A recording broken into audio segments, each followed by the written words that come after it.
스토리 콧방. 앞선 영상에서 제주도 일주도로를 따라 몇 바퀴를 찾아서 헤매다가 신문에 상가 건물로 임대 공고가 난 제주 촌집을 계약하게 된 사연을 얘기했는데요. 인테리어 공사를 재촉하니까 그제서야 무허가 건물이라고 말하는 인테리어 업자. 분명 그 건물 임대 사업에 있어 중요한 인물일 텐데도 그런 정보는 사전에 입을 맞춰놓지 않았는지 한 사람은 무허가 건물이 아니라고 했는데 무허가 건물이 맞다고 주장하더라고요. 무슨 말씀이세요? 우리는 건물 동생이라는 분한테 분명히 무허가 건물 아니라고 확인을 받았는데요 하니까 계속해서 무허가 건물 맞다는 말만 하더라고요.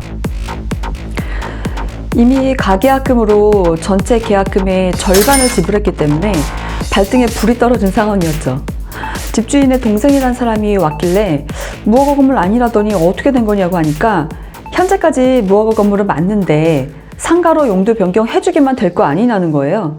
모르는 척 눈속임하기로 작정을 한 것인지 진짜로 모르고 말하는 것인지 알 수가 없었죠.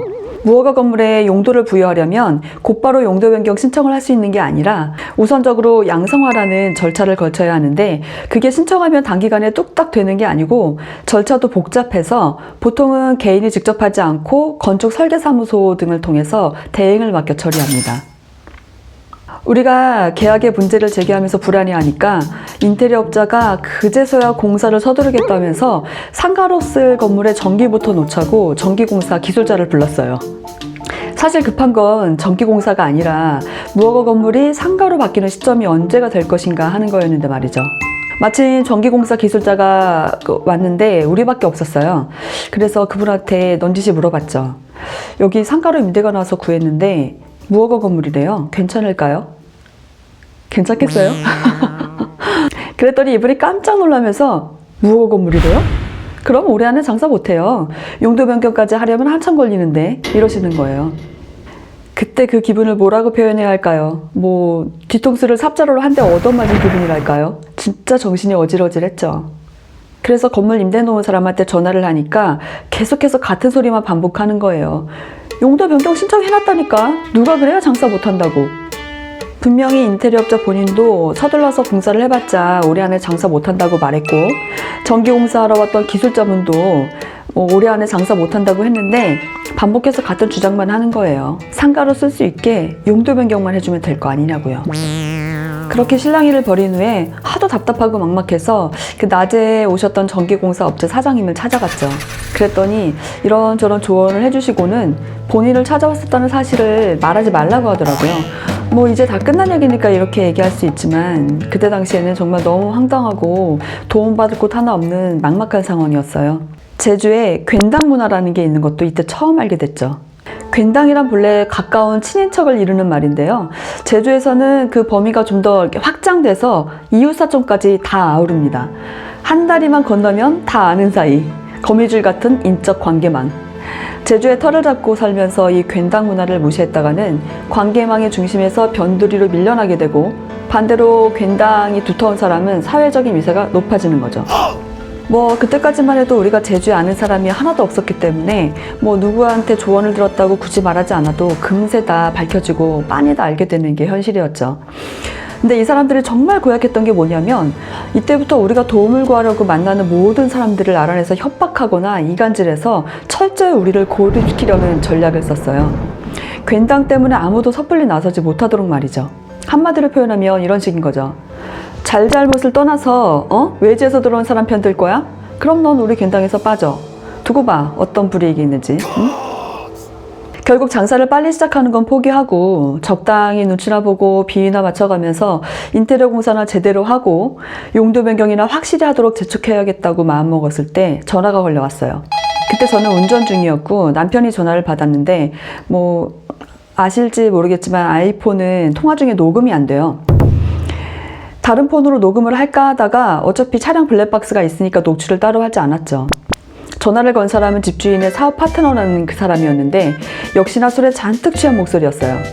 용도 변경 시켜준다는데 뭐가 그렇게 문제야? 혹시 건물이 별로라서 마음이 변한 거 아니야? 그래서 처음부터 뼈대밖에 없는 거 알고 임대를 한 거고 건물 자체를 두고 마음이 변한 건 아니다 그랬죠. 그랬더니 뭐 그렇게 마음에 안 들면 하지 마. 어차피 잔금도 안 치렀으니까 계약 파기하자. 그러더라고요. 뭐 이제서야 말이지만 듣던 중 반가운 소리였어요. 그래도 기뻐하는 감정을 숨기고 냉정하게 말했죠. 네, 그럼 계약은 파기된 걸로 알게요. 그 건물은 상가로 용도 변경 완료된 다음에 임대하는 게 맞는 것 같아요.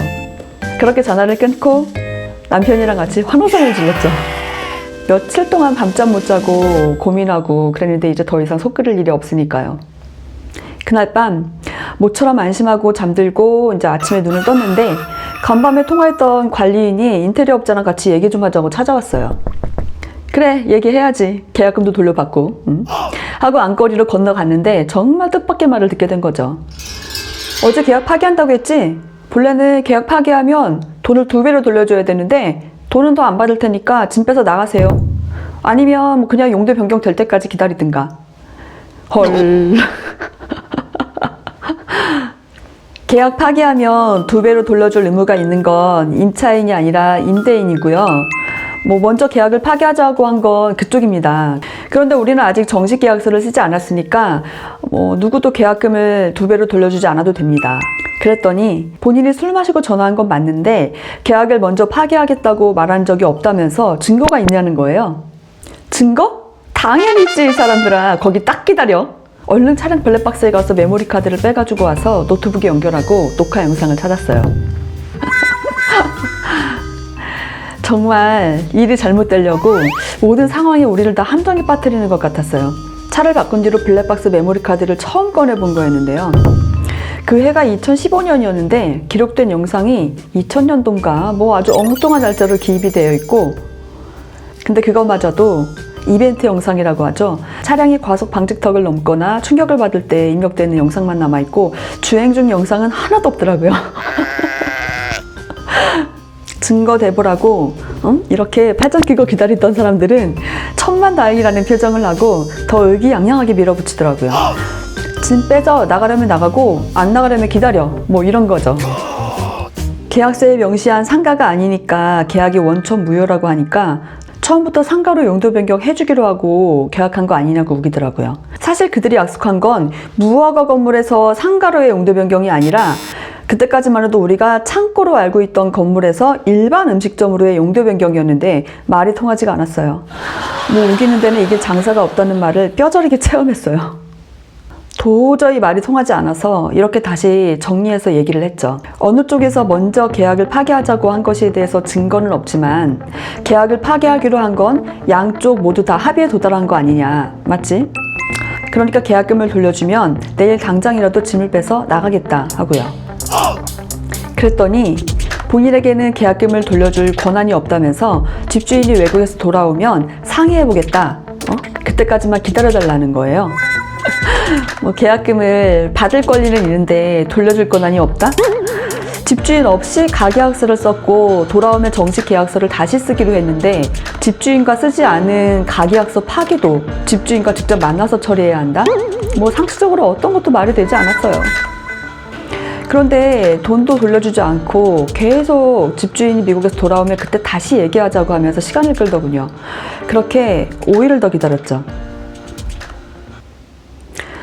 집주인이라는 사람이 돌아온 날을 잊을 수가 없어요.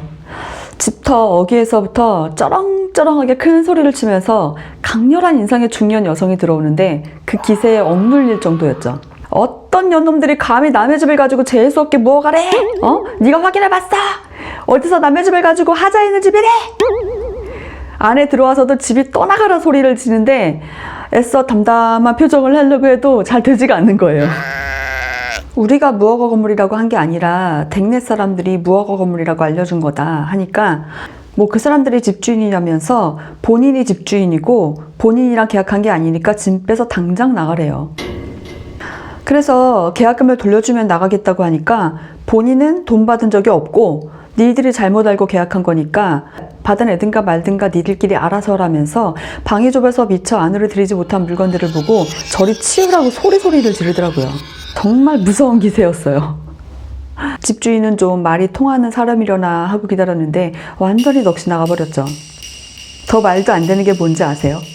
부동산 등기부등본상 제외 국민으로 되어 있어서 의심조차 하지 않았던 집주인이 실은 전대인이었어요.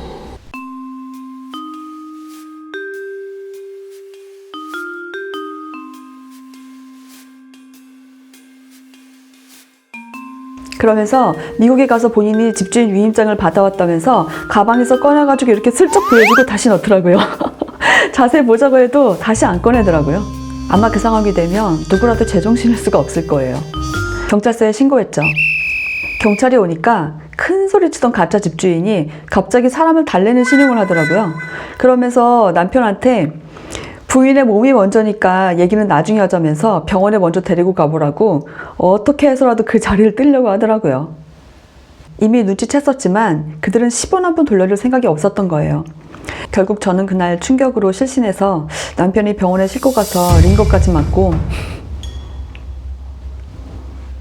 그 뒤로 4-5차례에 걸쳐서 계약금 반환 협상 시도와 결렬을 반복했는데 그 과정들이 정말 끔찍했어요. 그들은 받은 계약금을 다 써버려서 당장 줄 수 없다고 피하거나 방을 비워주면 새로 들어오는 사람한테 계약금을 받아서 반환하겠다고 어불성설을 토해냈죠. 아, 이 사람들은 말로 설득해서 될 사람들이 아니로구나. 결코 만만하지 않다. 그렇다면 법적으로 대응할 수밖에 없겠다. 아마 누구라도 그렇게 생각했을 거예요. 부당하게 취득한 돈을 돌려주지 않으니까 법적으로 따져서 받아내겠다고 하니까 한밤중에 인테리어업자가 만취 상태로 전화를 해서 본인이 지금 도끼를 들고 가고 있으니까 딱 기다리래요. 무서워서 덜덜 떨면서 가까운 파출소로 달려갔어요. 지금 누가 도끼 들고 찾아온다고 협박을 받고 있다고 좀 같이 가달라고 하니까 순찰을 돌아야 돼서 협박 사실만 가지고는 갈 수가 없대요. 술 취한 사람들 말만 그러지 실제로 도끼 들고 사람 못 죽여요. 뭐 이래요. 그러면서 돌아갔다가 실제로 협박한 사람이 찾아와서 기물을 파손하거나 신체에 해를 끼치면 그때 신고를 하래요. 신고하면 당장 올 수는 있는 거예요. 하니까 어딜 순찰 돌고 있는지에 따라 다르다고 했어요. 가까운 데에 있으면 빨리 가겠지만 먼 곳에 있으면 늦게 갈 수도 있다. 뭐 그런 말이죠. 포기. 냉정함을 되찾고 다시 집으로 돌아갔어요. 그리고 그날 밤엔 아무 일도 일어나지 않았어요. 날마다 전화로 문자로 계속 협박하는데 경찰도 도움이 안 되고 도대체 이를 어쩐다? 제주도에 온 지 얼마 되지 않았기 때문에 동네에 아는 사람도 없고 정말 막막해서 다니던 성장인 신부님께 말씀드렸죠. 그랬더니 제주시에 있는 큰 경찰서에 아는 분이 있는 신자분을 소개해줬어요. 괜당의 힘을 빌리게 된 거죠. 그리고 신자들 사이에도 사연이 전해져서 막막하고 외로웠던 상황에 처음으로 든든한 백을 얻었죠. 그리고 밤마다 잠도 안 자고 부동산 관련 법률 상식 검색해가면서 직접 내용 증명서를 작성했어요. 그때 제 짧은 생각으론 그 사람들이 법적으로 받을 수 있다고 생각해? 과연 네가 그렇게 할 수 있을까? 말만 그러는 거지? 하다가 실제로 소송 절차를 밟으려고 한다는 걸 알게 되면 뜨끔해서 돈을 돌려줄 줄 알았어요. 그런데 계약금을 받은 두 사람을 사기 공범으로 형사고소하고 내용 증명을 보낸 뒤에 공갈과 협박이 더 심해졌어요. 한 가지 팁을 드리자면 일단 칼을 빼들었다면 어떤 공갈과 협박을 받더라도 절대로 고소를 취하해선 안 됩니다. 일단 고소를 취하하면 같은 건으로는 재고소가 불가능하거든요. 그냥 그걸로 그 사건은 끝. 그들도 아마 어디서 그런 정보를 들은 것 같아요. 어떻게든 고소를 취하하게 하려고 별의별 수단을 다 썼어요. 조언을 구하려고 찾아갔던 사람들을 파헤쳐서 전화로 공갈 놓고 협조하지 못하도록 협박하고 술 먹고 다 같이 성당으로 쳐들어가서 신부님께 되려 우리가 무고한 사람을 고소했다고 손해배상을 청구할 거니까 도와주지 말라고 소란을 피웠어요. 저는 거기서 특히 화가 많이 났어요. 속된 말로 뚜껑이 열려버린 거죠. 도와주려고 했던 사람들이 우리 때문에 피해를 입게 됐다는 사실. 그때부터는 울고 매달리고 설득하고 빌고 하던 입장에서 180도 바뀌어서 철저히 전사모드가 된 거죠. 근데 위원장님 유리해지는 건 아니죠. 그 수사를 해야지만 그게 밝혀지는 거고. 그러니까 그 위원장님께서 위원장님께서 판단하시기 제 얘기 좀 들어보시고 얘기 좀 해주십시오. 네, 조정실인데 제 얘기를 그러니까 제 얘기를 끝까지 좀 들어주십시오. 제 얘기는 지금 계속 묵살되는 것 같거든요. 지금 제 얘기가 지금 계속 묵살되는 느낌이 있거든요. 조정실인데 제 얘기가 자꾸만 묵살되고 있는다는 느낌이 제가 지금 받습니다. 제 얘기 끝까지 하겠습니다. 제 얘기를 끝까지 좀 하겠습니다. 들어보십시오. 어느 한편으로만 치우친 조정을 안 하겠습니다. 다음 이야기가 궁금하시면 구독, 클릭,